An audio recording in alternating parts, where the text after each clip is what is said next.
Hello and welcome to the first episode of Sending Out an SOS. I'm Billy. I'm Rochelle. Please be advised there may be some strong language in this podcast and we are not experts. We're two parents just wanting to spread the love, I guess, answer some questions that we've had. So if you get any information from this podcast, please double check it and don't, say it's our fault if something goes wrong.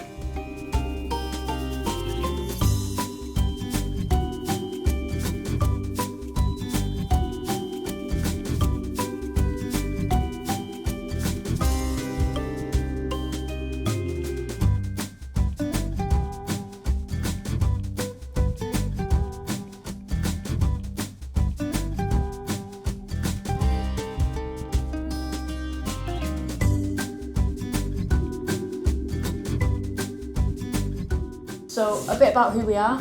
So as Billy said, we're SEN parents. We have two children. One is diagnosed ASD, one is awaiting assessment. We are parents just trying to give people the support that we didn't have when we were at the start of our journey. Yeah, we're just trying to give out as much information as we can, as much advice, try and bust some myths and Speak to some people and hopefully make a change. Hopefully we can bring about some reform, whether that's within individual councils or the big aim is within government itself. So yeah. Because we didn't know anything. We had our first child during COVID, so everything was everywhere. Advice was limited. We were quite lucky in the autism aspect, if you will. Our eldest had, every time she laughed, she hiccuped and couldn't stop, so we took her to the doctor. They said they think it might have been a floppy voice box and referred her, what's the word I'm looking for? Referred her, thank you, to a paediatrician. And it was the paediatrician who then thought she was showing signs of autism. Yeah, well, it was kind of between myself and the paediatrician, really. I noticed signs with our eldest, Lila, when she was probably about 6 months old. But when I tell people that, they say, oh, you never know when they're that early. As a parent, and anyone watching this or listening is a SEN parent knows, you know. So the paediatrician had basically said, we'll keep her coming back every 6 months, to keep assessing her, build a file. If a referral's needed when she reaches preschool age, it'll go over, we'll have all the information. And that's how we were so lucky, that she had a medical sort of trail, really, from being 9 months old till this time last year, actually. Yeah, it was, yeah. Just before she turned 4, that we got the diagnosis. And we're now at the start of that process again with Evie, without all that paediatric backup. Yeah. So this feels like going through it all again from scratch. Yeah. So if anyone else is at the start of the assessment journey with a child either in the preschool year or pre-preschool year, you'll be coming along on the journey with us as well. And we'll keep updating throughout the podcast where we're up to with that. But yeah, that's pretty much us. Both of our little girls are non-verbal. Yep. Lila is now minimally speaking. We do get a few words out of her. And yeah, she's in a resource provision in a mainstream school. She's just started that. Yeah. We've gone through the EHCP process, albeit admittedly very, very quickly. And thank you to her first mainstream nursery school for doing that for us. She's not the same school, but they put that all wheels in motion for us. So yeah, we're still learning. We don't claim to be experts. We're still going through this every day, learning new things about ourselves, our kids, the process, the fight, the system, the services, everything. We're still learning. But yeah, we just hope that through our personal experience and the people we get coming on as guests can provide people out there with helpful insight and information that we weren't privy to. at the start. Very much so. So our episodes aren't going to be so formulated. We're going to have a general sort of A to B, if you will, of how things are going. So we'll start every episode with a bit of a chit chat. That was very loud. That. Sorry. We'll start every episode with a bit of a chit chat, and then we have a Google form, don't we, for Yes. you guys to send in your stories, your wins, your down days, rants, your rants. So we'll go through some of them at the start, and then every so often we'll have an expert guest. So they might be, I think you've touched on this, but they might be a speech therapist or an influencer. Yep. Or they may be the mayor of a town, or they could sell sensory toys. Anything that they could have a different realm of knowledge to us, to share their experiences with you. And we'll have a couple of fun little segments. Yeah. Which we might switch around, so we could be busting some myths, which I know you've got some myths Yes. today.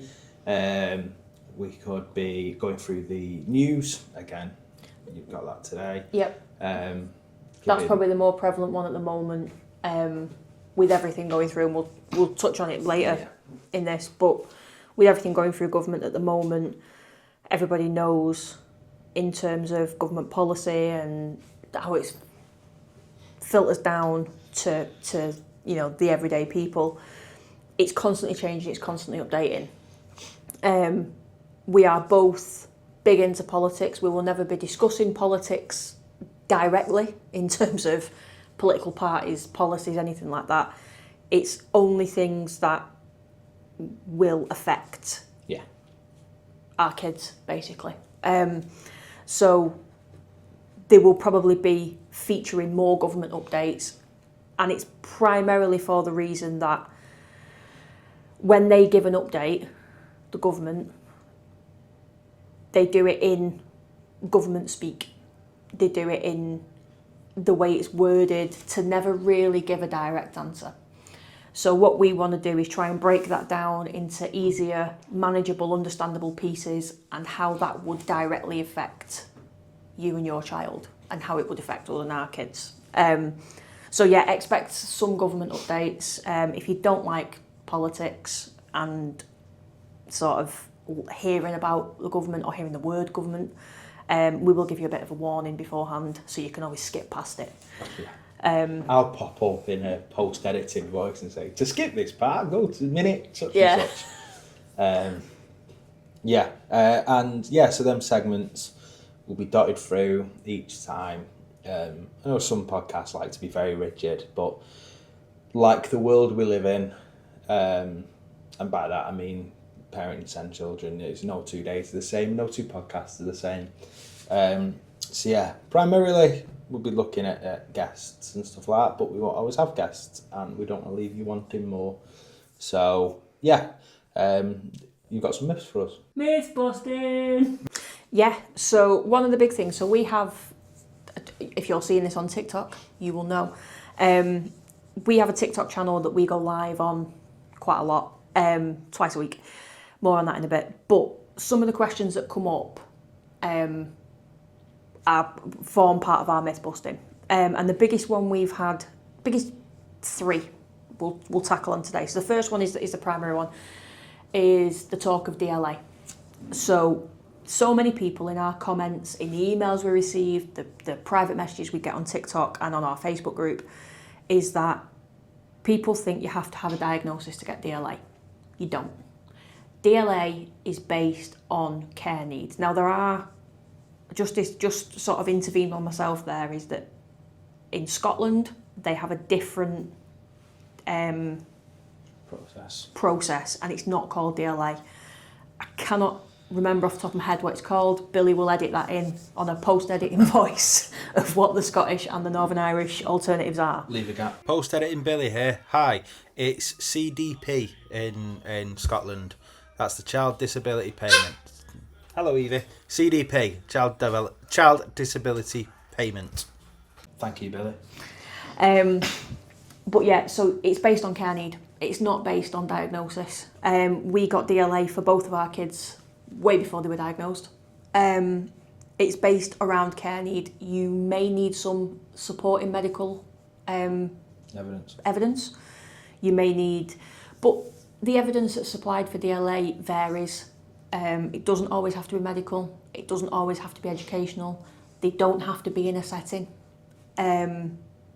It's based on your child's care needs. If there are things that you have to do above and beyond for your child compared to a child of the same age without disability or care need, then you can apply.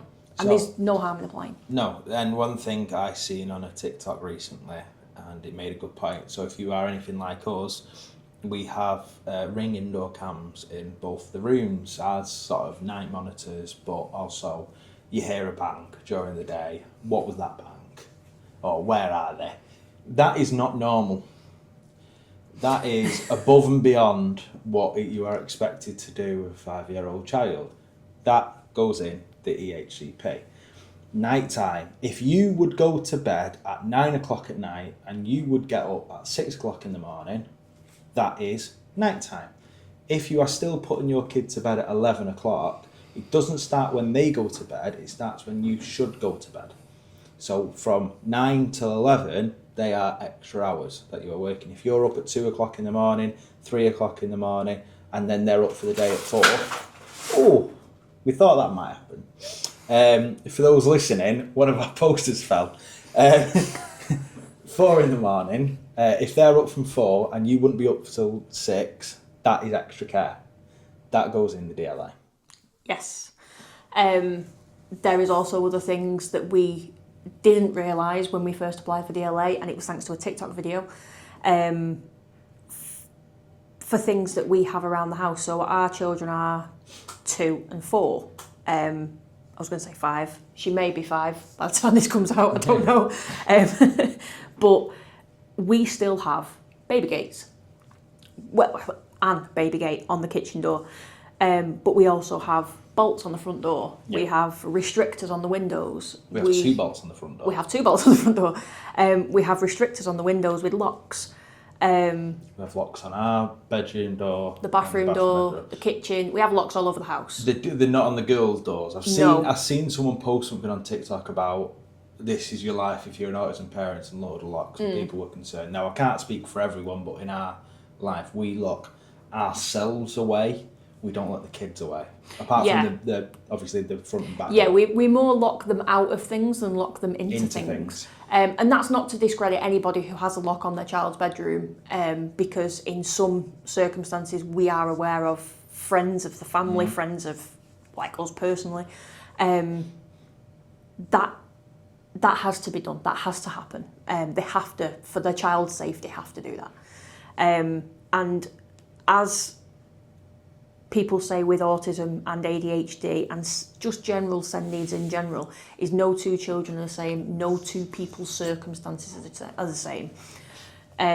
So what you may perceive as being possibly overkill is the bare minimum for some other families, because their child may have care needs that far exceed what you could even fathom as being possible.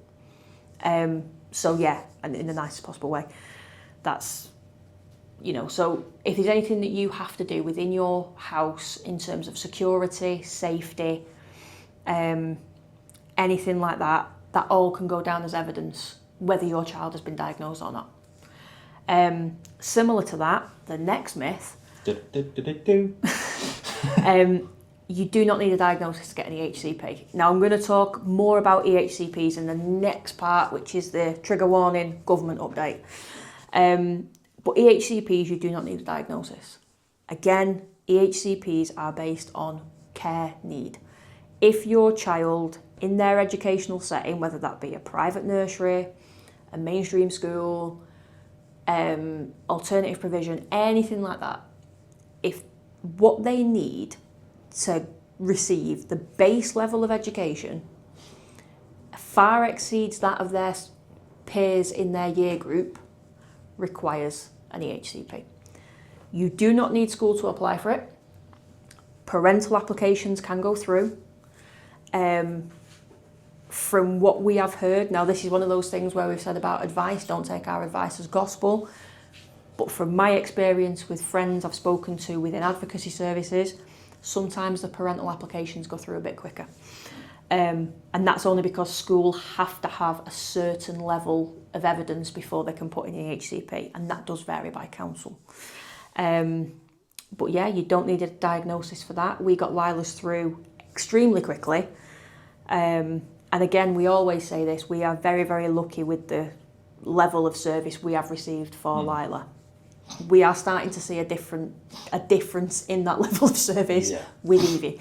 But that's not from the care providers either, that's just the education providers either, that's just in general. So yeah, you don't need a diagnosis for an EHCP. I've got nothing really to add to that one. No, you get really wound up in terms of EHCP, don't you? You get. I can do, yeah. I think we'll probably do a full episode on the EHCPs. Yeah, and we'll try and get some people on, whether from within the education services, and we'll probably touch on EHCPs pretty much in every episode because it does run your life. Yeah. The final myth for this one links back to the DLA. When people say that your child is too young for an assessment for autism, I cannot say that that is a myth in terms of ADHD. No. Because which is unknown. we are, as parents, utterly convinced that Lila should have a dual diagnosis of autism and ADHD. Yeah. Because she is only 4, they will not even consider assessing her for ADHD, because in our borough, I don't know. 8 in. It's 7. 7. And for our borough, apparently, the referral has to come from school. So, but in terms of autism, what I said before about Lila, I realised with Lila when she was about 4 months old that something was different. She didn't show an interest in toys, things that lit up, things that made a noise. She almost kind of looked past them, wasn't really interested. The TV, absolutely besotted with Hey Dougie from being about 6 months old. But we bought her Hey Dougie toys thinking she'd be able to sort of make that connection. No, it's only really recently in the last sort of 2 years. 18 months, 2 years that she's been able to make that connection. Even when we took her to Alton Towers and they had the live Hey Dougie, there was no. The first time, she wasn't interested. The second time she was. Yeah. But the first time, no, she couldn't make that connection. Did we go when she was on her second birthday, did we? Yeah, we went on her second birthday and then we went last summer. Yeah. So yeah, it'll be 18 months then. Yeah. She sort of started to make that connection. Yeah. But everyone kept saying to me, oh no, she's too young, she'll grow out of it, blah, blah, blah, blah, blah. And that's the thing, is people are always put off with going for an assessment or a paediatric referral through the GP or the health visitor, because people always say that the child is too young for an assessment. That is not the case. We have proof of that from Lila, in terms of that the earlier you can get things documented in terms of education or medical, the better it works out in the long run. Because if you go at 3 and say, my child's not talking, they struggle with eye contact and all this sort of list of stereotypical ASD signs and symptoms, they're going to turn around and immediately, and it's the most frustrating thing I think as a parent, is what that health visitor said to me, is the immediate response is, well, you need to do more with them as a parent. And if you've spent the previous 3 years doing everything above and beyond the book of what you're supposed to do, quote unquote, all you're going to get is pissed off, because you just feel like you're being thrown back. Whereas if you've gone at the first instance when, like I did with Lila, when she was supposed to be babbling and things like that, and she wasn't, I brought their attention to it. And they did turn around to me and say, oh, she'll do it eventually, blah, blah, blah, blah. But because we had it documented that I had noticed it from such an early age and it'd gone through, all this time and they'd had a record of this process, that there was no improvement in certain areas, it made the diagnosis assessment a lot easier. So yeah, I think, to sum it up, you don't need a diagnosis to get DLA, you don't need a diagnosis to get an EHCP, and they are not too young to be assessed, no matter their age. If you take a 6-week-old baby, then yeah, okay, you know, you're asking for a fight. But if you take a 3-year-old and they say, oh, they're too young, no, they're not. Start gathering the evidence as early as possible. Notes app on your phone. I mean, we got melatonin for Lila through me keeping a sleep diary, my notes app on my phone. You don't need all this fancy stuff, you just need the evidence. Trigger warning, we're going to talk about governments and shit like that. Oh no, it's politics. If you'd like to skip the government chat, go through to about 37 minutes. I started writing all this out this morning before I turned PMQs on, and that's Prime Minister questions for people who aren't. For context, it is Wednesday, the 10th of September as the date of recording. Yes, So and it is. We've not actually decided what day we're going to put these out at yet. So, but anyway, I started writing all this out and trying to get a bit of a summary going, and then our Lord and Saviour, Ed Davey, stood up and basically blasted the Prime Minister and called for an overhaul of system, streamlined service in terms of caring for disabled children, and that he called out the Prime Minister and the government for how many services we have to deal with as SEND parents, from DLA, EHCP, HMRC, universal credit if you're on benefits, working, which is another whole different issue that we're going to tackle in another episode. But the response was a pretty standard response from Starmer, as usual, avoiding the question.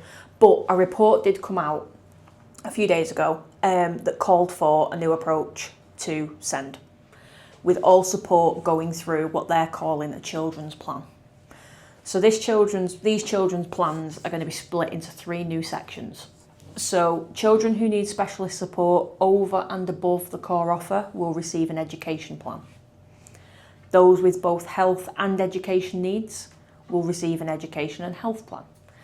Those with both care and educational needs will receive an education and care plan. What?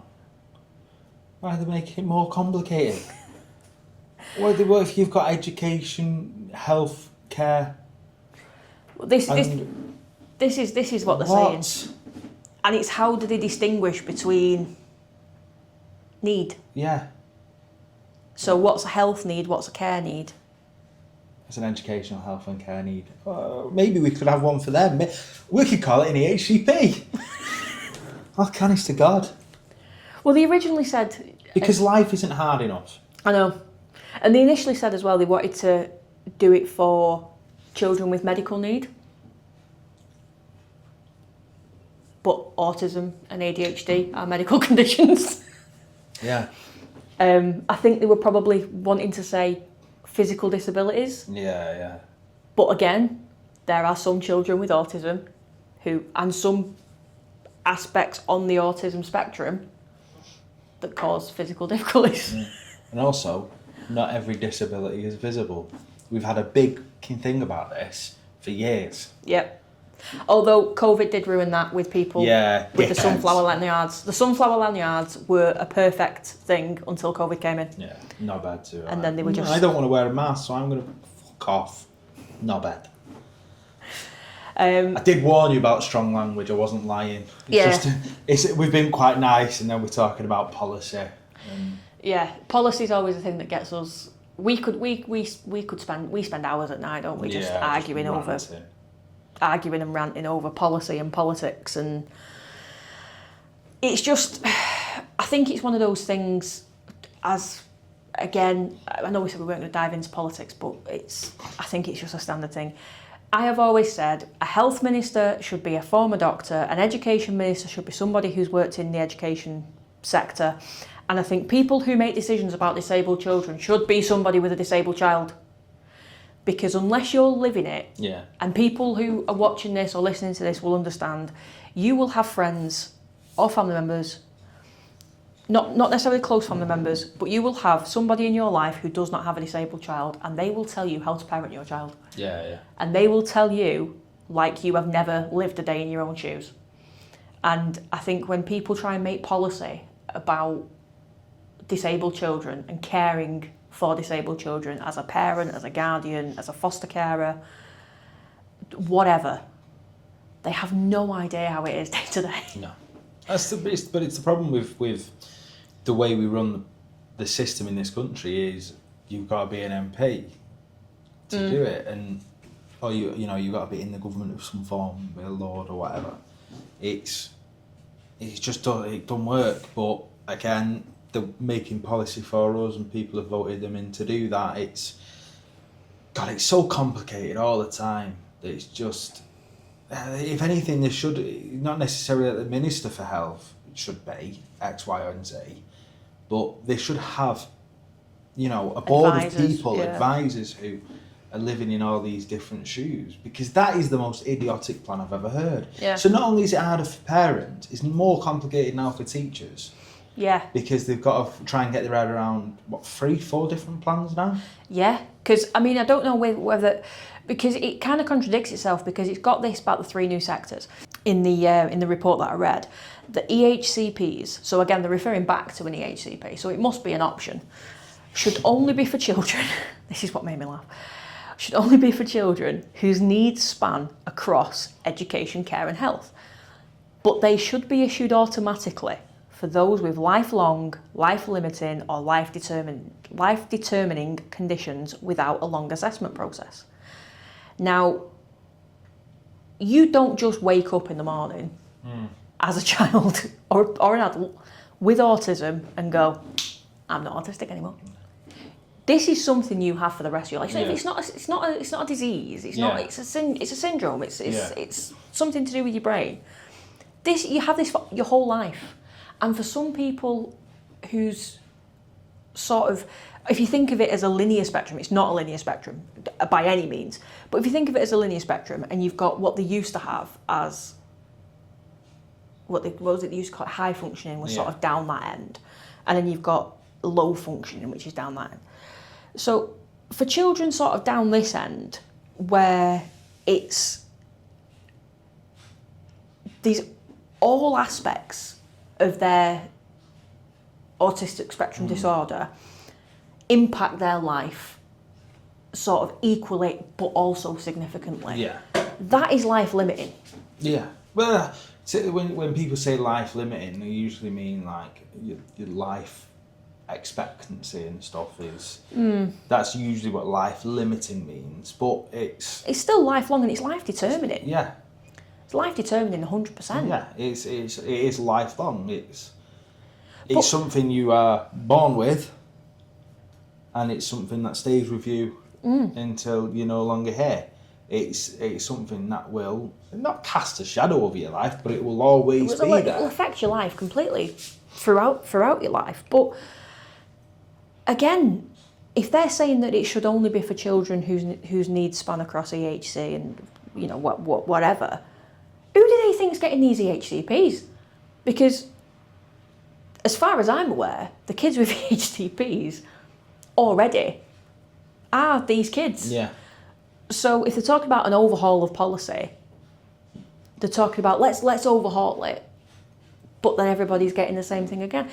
But now it sounds like these other forms you can get for other reasons. It's not as limiting. So yeah, I think in terms of say for children who need specialist support over and above the core offer, so that could be, and I'm just presuming here because it doesn't detail it, but I'm presuming here that could be for children who have dyslexia or a specific type of learning difficulty that requires them to have additional help within schools. So now you know better than I do. So I have a specific learning difficulty like dyslexia. Would I have been eligible for an EHCP as it stands today? I think this is where the confusion is because what what schools probably would perceive as, schools would probably say, we can't provide the support without an EHCP because it requires additional funding. As a parent, if it's something like dyslexia, or if it's something like your specific learning difficulty, or there was a friend of mine growing up who had a specific type of learning difficulty that he didn't realise he had until he joined the army, that meant when he read words on a page, the words got all jumbled up. And when he got, I can't remember the name of it, but when he got a red sheet, a coloured sheet to put over it, it made the reading easier. Now that, if he'd have been provided with that in school, and this had been picked up throughout his school career, could have made a significant difference. Now, I don't know how much these acrylic sheets cost, and I'm not saying that schools should always have to foot the bill, but they should. And that's down to the councils, is the councils just underfunding. The schools would need something like that, and the council should provide that as standard, I think, in terms of support for dyslexia, learning difficulties, children who struggle with the numerical version of dyslexia, you know, kids who write letters back to front and stuff like that, should all be able to be dealt with through minor adjustments, but it's not. Schools kind of have the approach now where it's, if you don't learn in this linear way that everybody else does and how we're taught to teach, you now need additional support. I'm trying to think if I had a EHCP at uni, because I had additional funding. I was able to get a laptop and stuff like that, and I had more leeway, so to speak, with you got your big sticker, didn't you? I got a sticker or an electronic one. Yeah, I'm wondering if that class is an EHCP. Anyway, my point was, if they all now stand under EHCPs, that's a blanket. It's an EHCP. Now you've got different tiers and you're just segregating people again differently.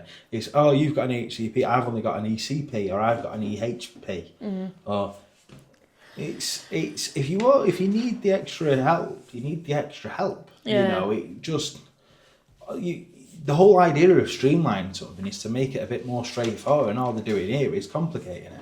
And they are. They're complicating it for us as parents. They're complicating it for our children. They're complicating it for the schools. And I think, I mean, I'm probably being cynical with it, but I think these are being introduced to benefit the local authorities. Because if it's a differentiated system, it's not going to take long before that becomes a tiered funding system within the council. Yeah. And I bet for statistic numbers of how many EHCPs are not getting processed, and obviously all the things about deadlines. And yes, all that I don't know. Apart from ours EHCP, I do not know a single person whose EHCPs met their threshold deadlines. But obviously, them thresholds are very specific to EHCPs. Now, are they going to extend that? Are they going to say, well, if it's only an EHP, then get to it within the year, or get to it? No, that is a good point. I didn't think so. That might be the case that it is, and in which case it's just yet again getting shafted. Yeah, I mean, one of the benefits that I will say has come from this report that I've read from Dame de Souza is the call for a single national threshold rather than allowing councils to set their own criteria. And I think allowing the councils to have the freedom that they've had so far, it's kind of, I think it depends on who's in charge of the council. And the sort of view that they have on children needing an EHCP. But the fact that there isn't a single national threshold surprises me, because I always thought there was. But it's like there's no streamlining for. I mean, Ed Davies called for streamlining for parents, which I think is something that's massively, massively overlooked. Is people presume that we just, and we do, we just crack on, and we do because it's all you can do. It's all you can do. There's nothing else you can do. But I think it's that sort of the complacency that they think parents of disabled children. And it's not just, I know we're focusing solely on SEN, but you talk about, we broaden that to children, parents of children with things like cerebral palsy, Down syndrome, Ehlers-Danlos, cystic fibrosis, anything like that that's a life limiting, and life determining condition, that we're just expected to just deal with it. And it's like we're expected to almost feel sorry for everybody else, all the other services like the council, the school, the government, and it's like they're doing such a difficult job, and it's like we have a difficult job anyway. Parenting is hard. Parenting SEN children and disabled children in general is even harder. Why should we feel sorry for those people who are making those decisions, who get a stack of papers like this, never see your child, and make a decision that could alter that child's life completely? Yeah, and have they even got qualifications to make that decision? Which is I mean, to be fair though, even as parents, we don't have the qualifications to be, but we're expected to. Learn fucking experience. We're expected to. That's one of the things we talk about on the live. Is as a parent of that bottle's crap. This bottle is dog shit. As a parent of a disabled child, you're expected to be a nurse, a doctor, a speech therapist, a parent, a lawyer. You're expected to know SEN law inside and out. You're expected to know educational law inside and out. You're expected to be a teacher. You're expected to know all about your child's sensory development. I mean, this is the thing that if we're talking about educational reform, I only learnt there's more than 5 senses the other week, because I didn't know there was more senses. No. You're 31 years of age. I didn't know there was more than 5. I always thought the 6th one was a film. You just accept you don't know things and don't. We've had a big argument about let's not have this argument again. There are certain things in life you just have to accept as fact. It is not my fault. I do not understand how colours mix. I understand that they do. I'm not saying I don't understand that red and yellow make orange. I just don't understand how red and yellow make orange.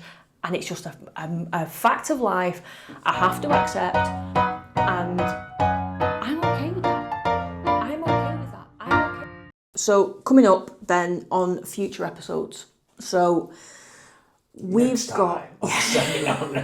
Yeah, we're going to start doing something like that. Well, what we'll do is we'll either get Billy to do it or we'll get Tom to do it, because Tom's pretty good at doing voices. Yeah. Tom's Billy's best friend, by the way. So coming up, we're going to try and we have got some guests booked but not arranged yet. We've got to work out how to do that yet. Yeah. So, but we have got some very influential and well-known SEN parent creators from TikTok. They're going to come on and have a chat with us about all different things. We've got a speech therapist who works for the NHS, who's a family friend of ours, who has a child with additional needs as well. So she's going to come and have a chat with us. We've got tutors, people who tutor SEN children, who run forest schools, which if you don't know what a forest school is, have a look. I think they're great. Very, very messy. Very, very messy. People from advocacy services. From government. From local government. Not just in our area as well. We are not just specific to the area we live in. No. We broaden this out.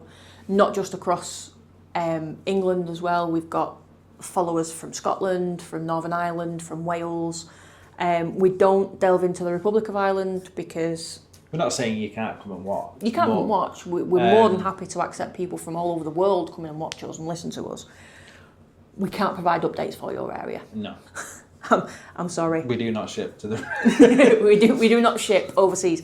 No, and it's not because of Brexit either. We just... There's just too much. It's hard enough trying to decipher our own stuff. Obviously, with the devolved nations, it's a bit different. We do have some help from some of our followers that can help us. We know more about the English side of it, though. So, yeah, it's a case of if you get overlooked or if it does work slightly different in the devolved nations, then we apologise. But again, we're not experts. We're going to say this until we're blue in the face because we don't want to get sued. We're not experts. we are just telling you sort of our experience and our sort of ways that we've coped with different things, just to give you a little bit of inspiration maybe instead of advice. Take it as friendly advice rather than professional advice. Yeah. Think of us as friends. Even when we have professionals on, it's all off the record, it's all in their downtime. They're never here in a professional capacity. They're doing it as a favour for us all. And every child's different as well. So what advice we may give or they may give may not be directly relevant to your child. Your child could have a different sensory profile that could contradict some of that advice,